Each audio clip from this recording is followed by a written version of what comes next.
We'll be looking at Exodus 14. Exodus 14. And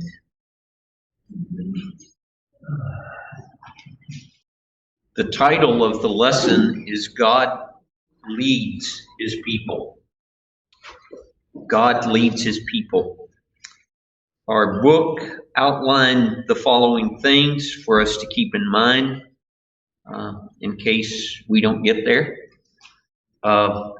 Believers are to trust God when difficult times come, knowing He can get us through anything. God may allow us to face difficult circumstances, verses 1 through 12, and God can get us through any difficulty. There's an outline that we can kind of look at this story, the crossing of the Red Sea. Goes something like this. God plans one last judgment against the Egyptians, verses 1 through 4. Pharaoh changes his mind again and pursues the Israelites, verses 5 through 9. The Israelites are afraid, verses 10 through 12. God's plan is reiterated in verses 13 through 18. The angel of God protects them, 19 through 20. You might also add the angel and the cloud. The Red Sea is parted and the Egyptian army drowns following the Israelites.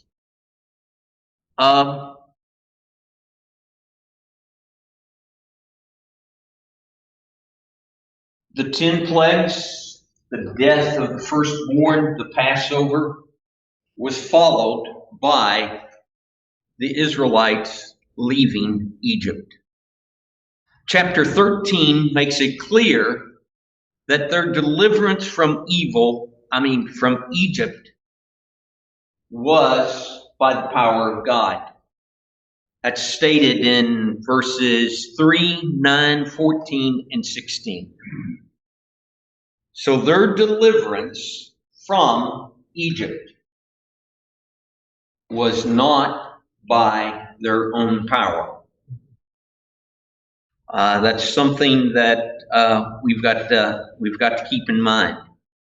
Their deliverance was by God's power. Chapter 13 ends with a statement that God directed Israel through the Exodus wilderness wandering. And it tells us how He directed Israel through the wilderness wandering. It was by the presence of the fiery, cloudy pillar.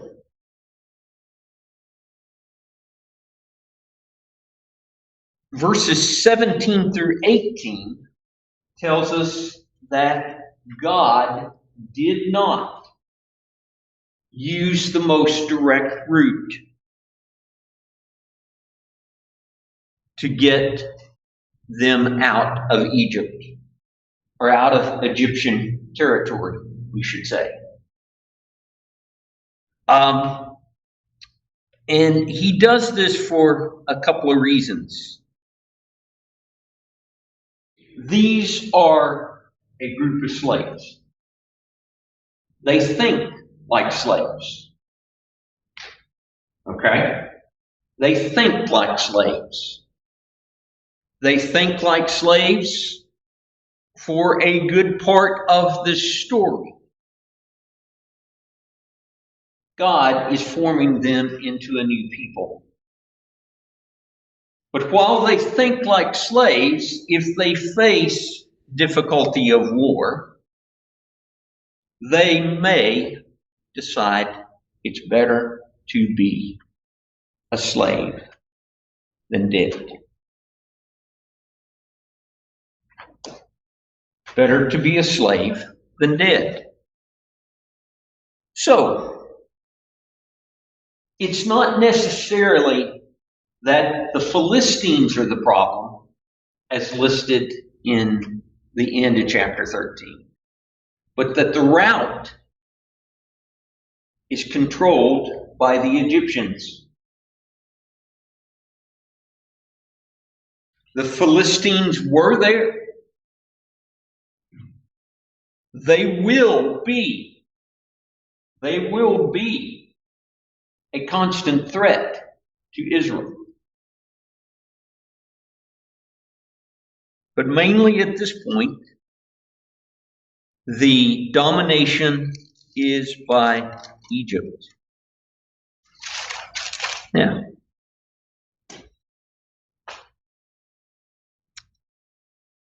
the precise locations that are mentioned in chapter 14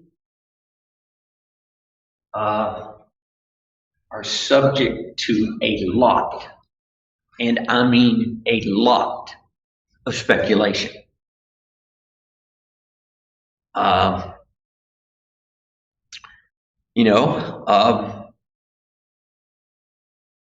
Where they cross the Red Sea, you've got at least 5 options. Gulf of Suez, the Gulf of Aqaba, the Bitter Lakes at the northern end of the Gulf of Suez.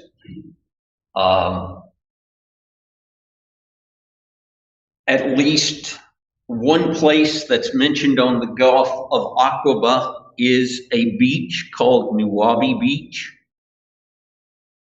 And all of these have, some basis for their ideas.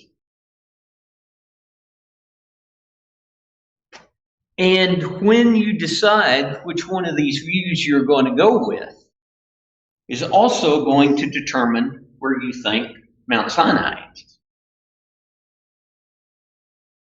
Is it in the Sinai Peninsula or is it in Arabia?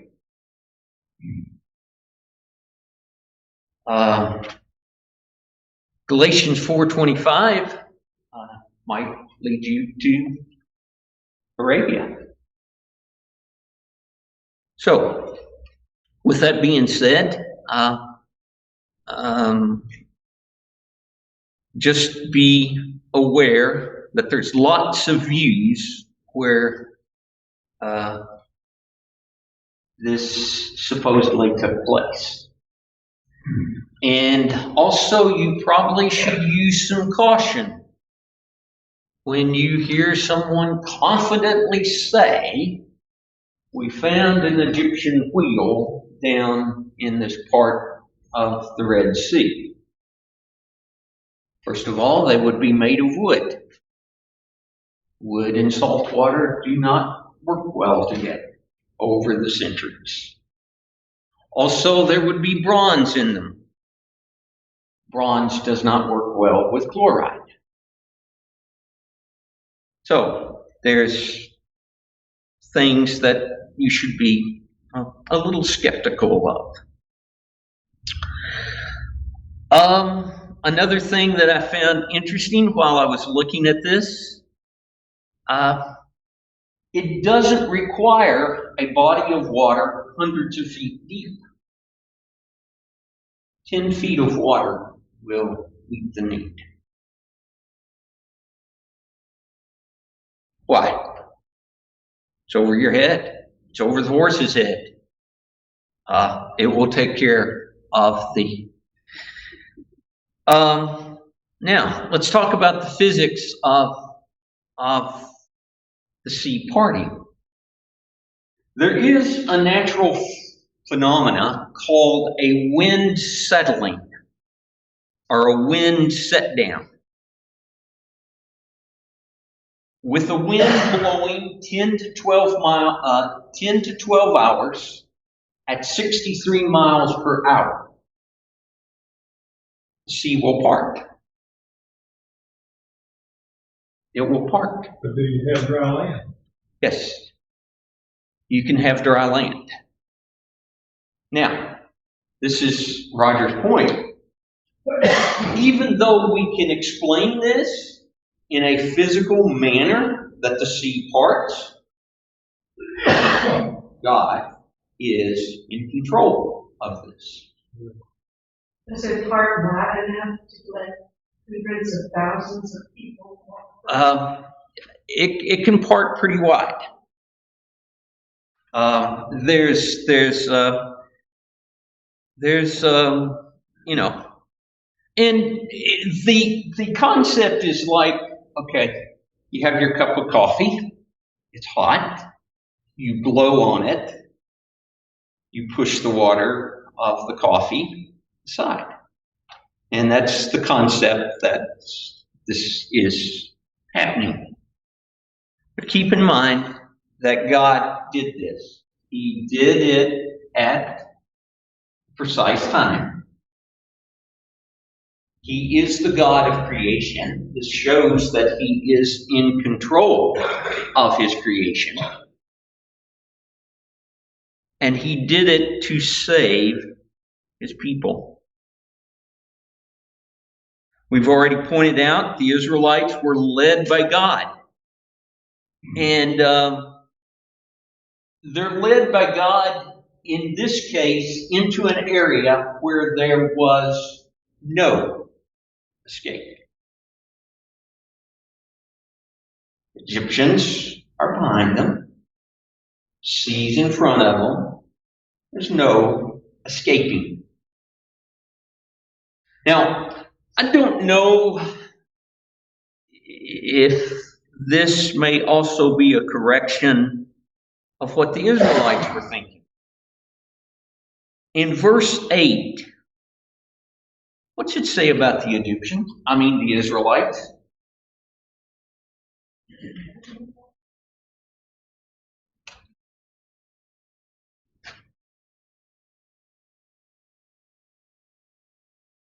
I hope I got the right verse. Marching out boldly. Boldly. Some translations put that defiantly. Others put, at least one puts it proudly. There may be an aspect where defiantly would be appropriate. Defiant that you're evil, but when you translate it proudly, that may change the dynamic of what is meant. And God's saying, okay, you think you had something to do with this? Understand, I did it.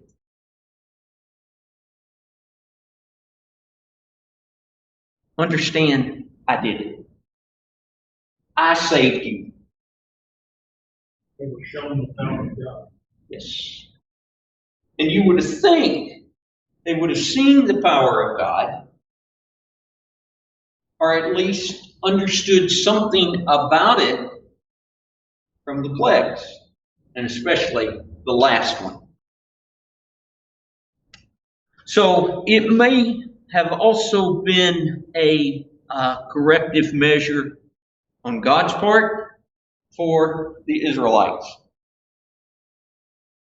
You're dependent on me.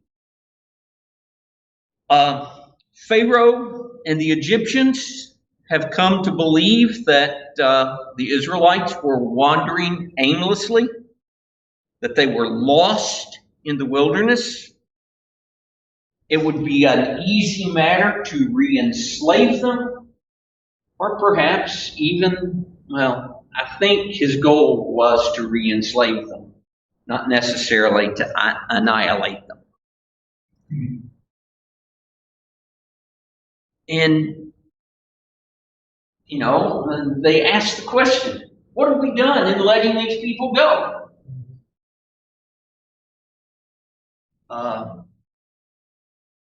And you're sitting there and you're thinking, well, why wouldn't we? They just destroyed us.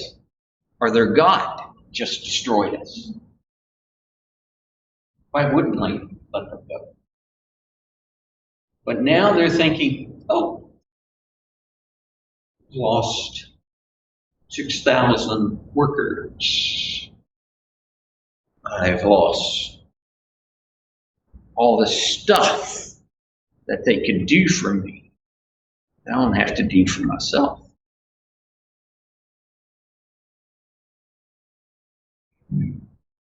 So, then that pesky phrase, the Lord hardened Pharaoh's heart. Let's camp there a little bit. There's two times before the contest starts between God and the gods of Egypt and Pharaoh that God says he will harden the heart of Pharaoh.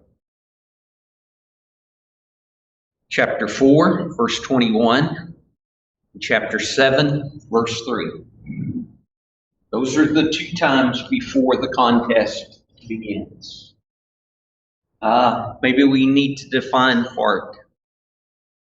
The heart will be considered the seat of intellectual, moral, and spiritual life. It determines behavior.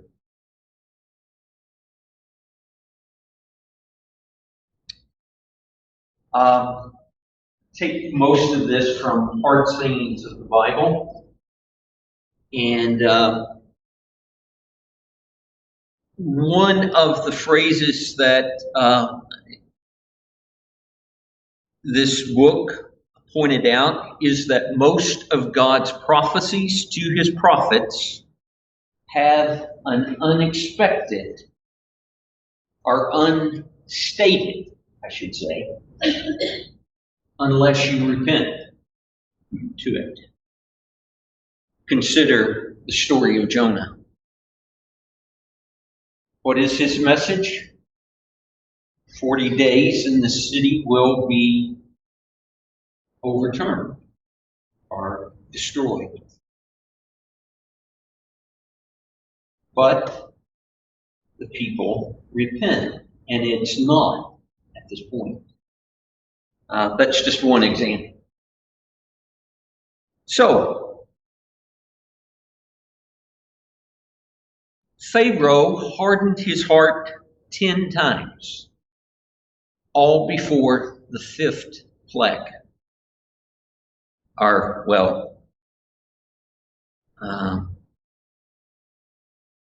13, 15 after the 5th plague, I think.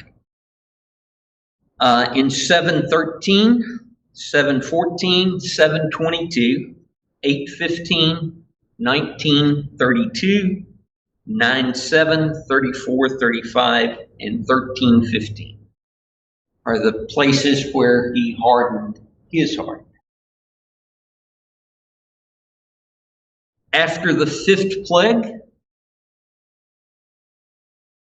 the hardening is attributed to God, or during the 5th plague. Chapters 9, 12, 10, 1, 20, 27, 11, 10, 14, 4, 8, and 17.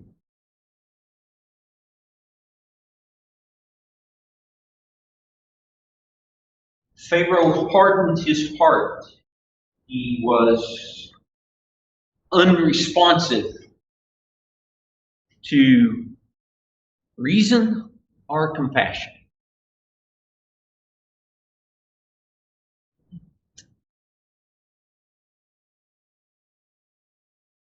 God provided the circumstances for Pharaoh to make his decision.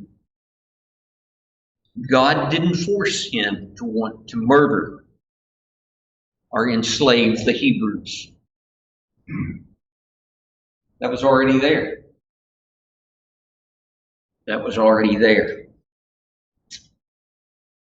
He didn't listen or obey the request of Moses.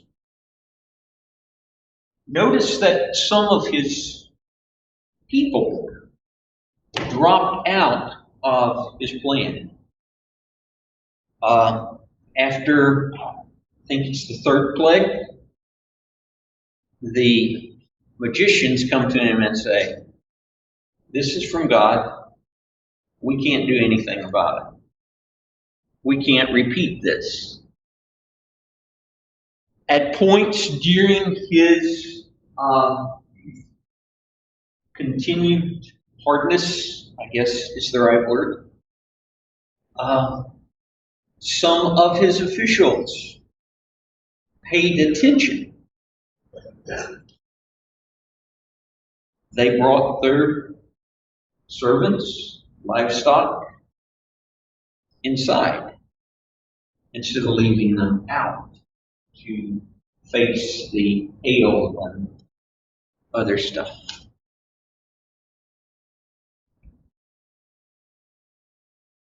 So, he didn't listen. He didn't obey the request of Moses and God.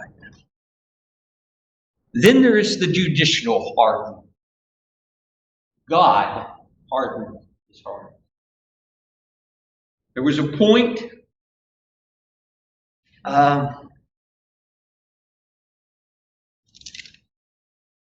there was no more opportunity of remorse or repentance. And we think, well, that's kind of unfair, isn't it?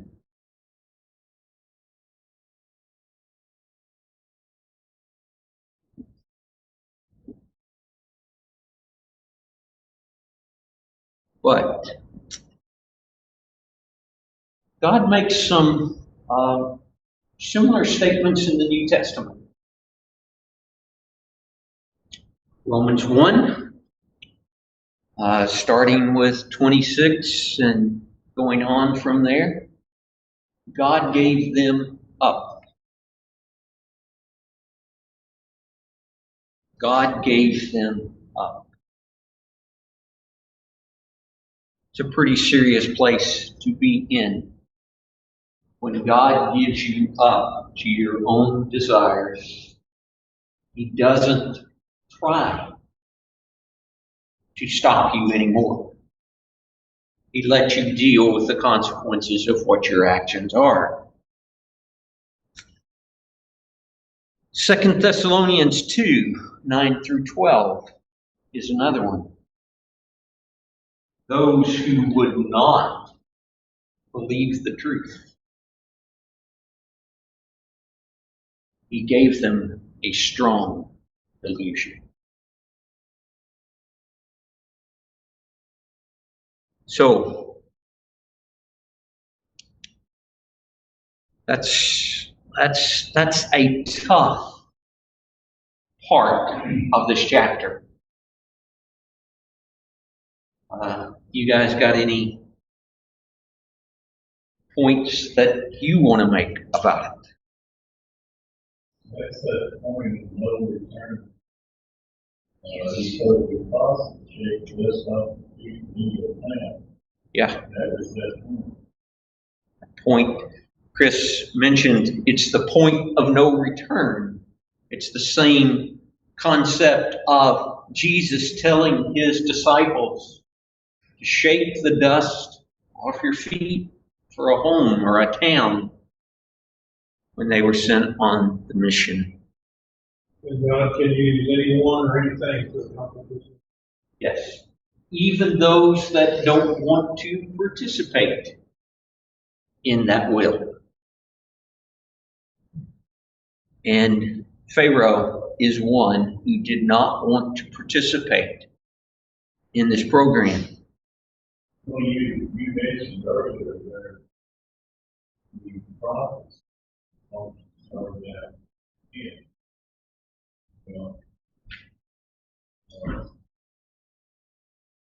The example that God used for communicating is pretty evil, pretty powerful nation. Mm-hmm. And all set up a lot of other gods. Yeah. And God says, you let them know that he will know. Yeah. Yes. This is all beyond human competition as far as who's gone too far and who's not. Right. That's God's arena. This is God's arena. This is a good observation, Mike. We can't tell as we're dealing with people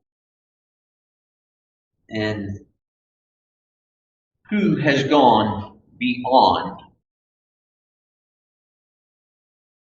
that means of hardening the heart. We can have some things that, okay, I just don't need to deal with you anymore about this subject. I think that's the message that Jesus is telling us. Don't throw your pearls before swine. If they're going to constantly argue about, I don't know, they have had a presentation of the gospel, and their point of go-to is, well, where did Cain get his wife? And it's always something to that matter. Then can you discuss? The invitation is always open, but let the Spirit do its work. Yeah. To expand on what Mike was saying, why it's so important for us not to be judgmental, because that's God's heart, and to not even look like. Yes. Yes. Yes. So, other comments, other thoughts about hardening the heart, or just observations you want to make from any part of this story? Power of Satan is limited by God's power, because Advent, He allows Satan to make lives in the sense that we are making choices, unrighteous choices, and deceitfulness, and a heart disappointment. He hardens it, or we grieve the Spirit so much, I believe the Spirit leaves us at that point, because Satan is taking over. Yeah. And that might be something that we apply this lesson to us, is just because you leave the kingdom of Satan, like the children of Israel, or the Israelites, left Egypt, doesn't mean that Satan stops pursuing you.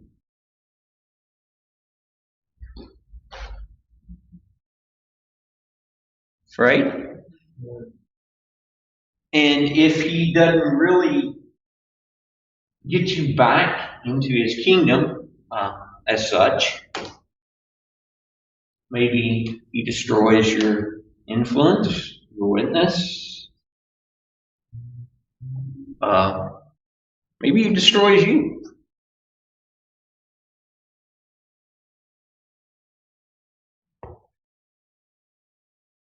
So that might be something we need to think about. So in verses 6 through 9, you have the frightened Israelites. And here they cry out to the Lord. And apparently some genuinely believed, but maybe others didn't. Maybe they cried out with, God help us, but he's not going to do much. We're trapped. And they complain against Moses. Our lesson book points out that none of these complaints are really rational. Moses really bring us out here to kill us? You know, after all the stuff that went on in Egypt, is that really rational to think that he's got some kind of a conspiracy theory to bring us out here so we'll all die?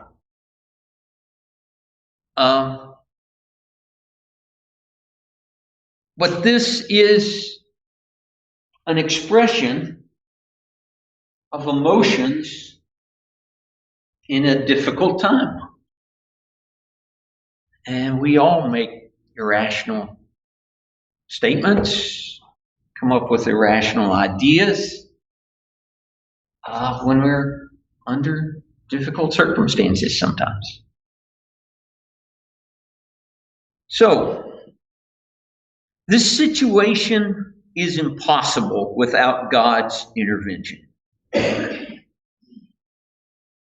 And there's several ways that they could react with despair. God's telling them to stand. Despair, they just kind of completely give up, give in. He's saying, wait on the Lord. Our mentality sometimes tells us, do something. Do something, even if it's not right. Do something. I don't know what they would do. Maybe jump into the sea before it was ready.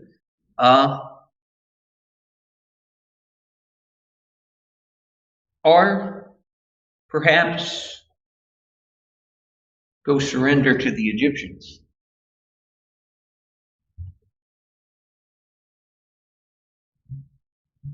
But Moses says the Lord will fight for you.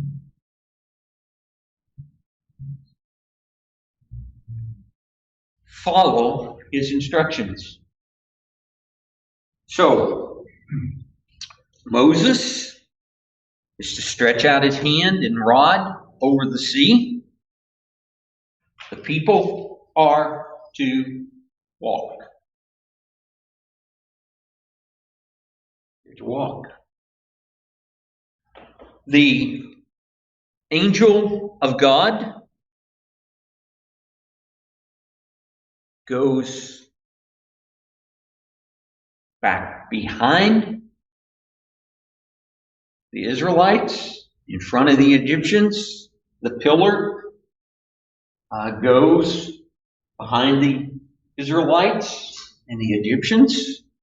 It gives light to the Israelites and gives darkness to the Egyptians. And I'm not convinced that the destruction of their chariots starts here. I think it starts after they get into the trench that's left when the water parts. Don't know that for sure. So the people are to move forward. And how does Hebrews 11:29 say this? You know that.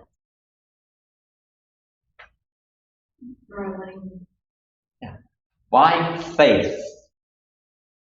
By faith. So this is an example of faith. Now, God is going to get honor out of this. He is going to get glory. And humans either glorify God in one or two ways. They obey Him. He blesses them. He's honored.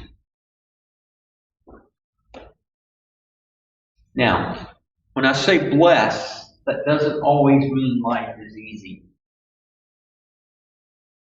And again, go back to that Hebrews 11 chapter and look at the very end of the chapter. Those people did not have an easy life at the end of the chapter. So they obey, they're saved, God is glorified. They disobey, they're crushed. God is still glorified because His actions were just. Not yet seen what has been promised, but yet they obey. Yes. Yes. Okay. So,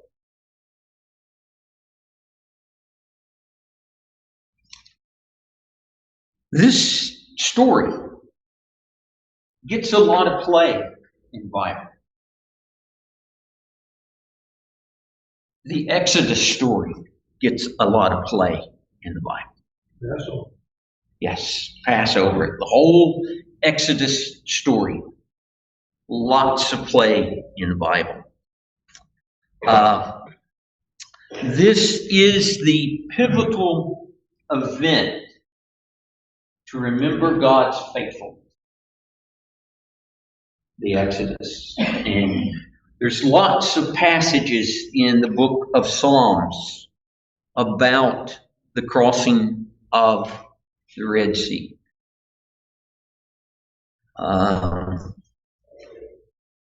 66, Psalm 74, 77, 78, 106, and 136, and 114 all have a mention of the crossing of the Red Sea. Now,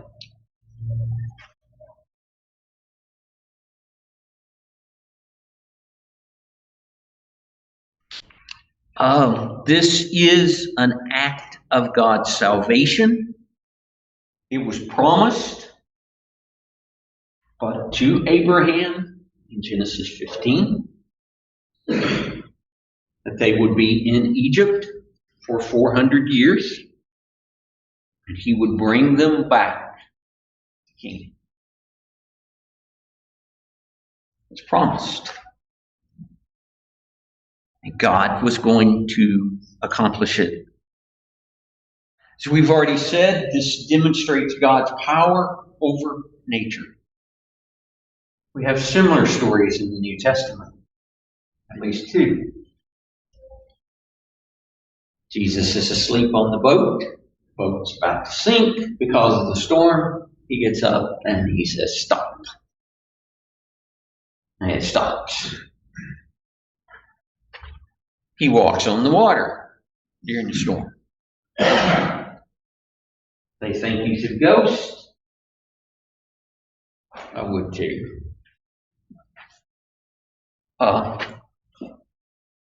People don't walk on water.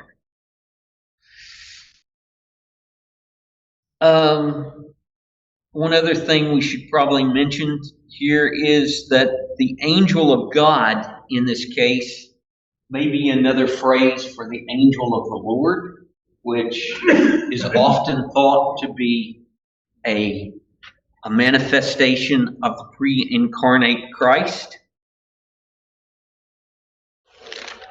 And,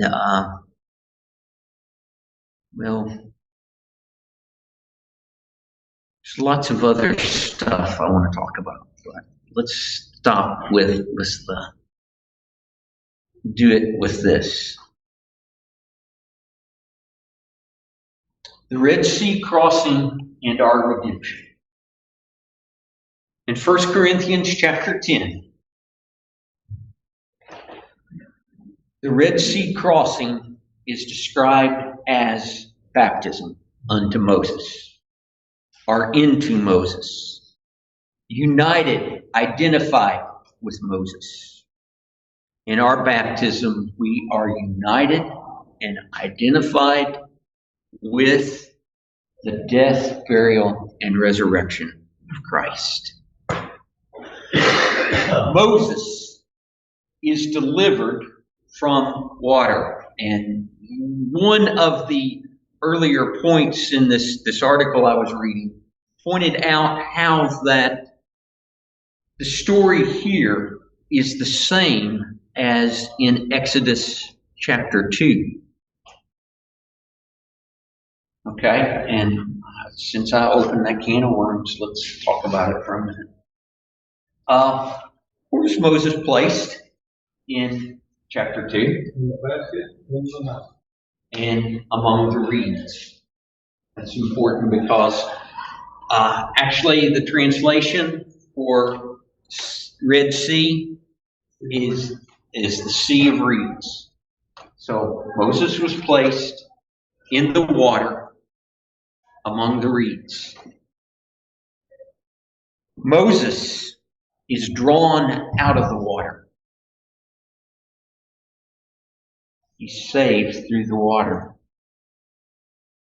Who witnesses that? Miriam. When we come to this story in Exodus 14, the people are led by Moses through the water, witnessed by Miriam. Literary devices that tie the stories together, and those are important. Okay, so go back to the baptism analogy. Moses is delivered from the water, both as an infant and as the leader of the people. We are delivered from the water as sinners and the new people of God. Israel's deliverance forms a new people. Our deliverance was brought about by Christ. Chapter 10, 1 Corinthians 10, verse 9. He gave them his presence, his spiritual sustenance in 1 Corinthians 10, 3. And we're called to view our salvation in the light of Israel's story, rescued from the Red Sea. Another just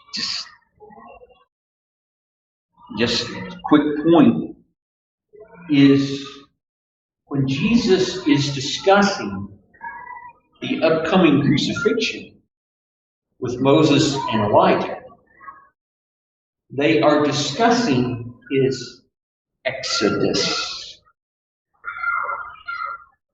I leave you with that. Good thought. Thank you, Greg.